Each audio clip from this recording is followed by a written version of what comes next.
Kecelakaan lalu lintas kembali terjadi di kawasan Lubuk Alung, Kabupaten Padang Pariaman, Senin tanggal 23 Juni tahun 2025. Dua unit mobil dilaporkan bertabrakan secara frontal, mengakibatkan kerusakan parah pada kedua kendaraan tersebut. Menurut informasi dari warga setempat, tabrakan terjadi sekitar pukul 9.30 waktu Indonesia Barat antara mobil L300 Box BK8981EV dengan Avanza BA1035LK di Jalan Raya Padang Bukit Tinggi, tepatnya di Simpang PLN Lubuk Alung yang dikenal rawan kecelakaan. Mobil Avanza diduga melaju dengan kecepatan tinggi dari arah Bukit Tinggi, sedangkan L300 dari arah Padang. Di tempat kejadian kedua, kendaraan saling bertabrakan dan tidak sempat menghindar.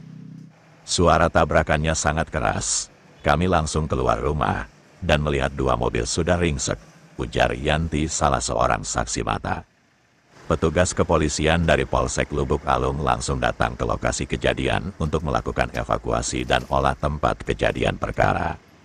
Tidak ada korban jiwa dalam insiden ini. Pengemudi kedua kendaraan ini mengalami luka parah dan penumpang mengalami luka ringan dan telah dilarikan ke puskesmas terdekat untuk mendapatkan perawatan. Hingga berita ini diturunkan, pihak kepolisian masih menyelidiki penyebab pasti kecelakaan. Arus lalu lintas sempat tersendat selama proses evakuasi, namun kini telah kembali normal.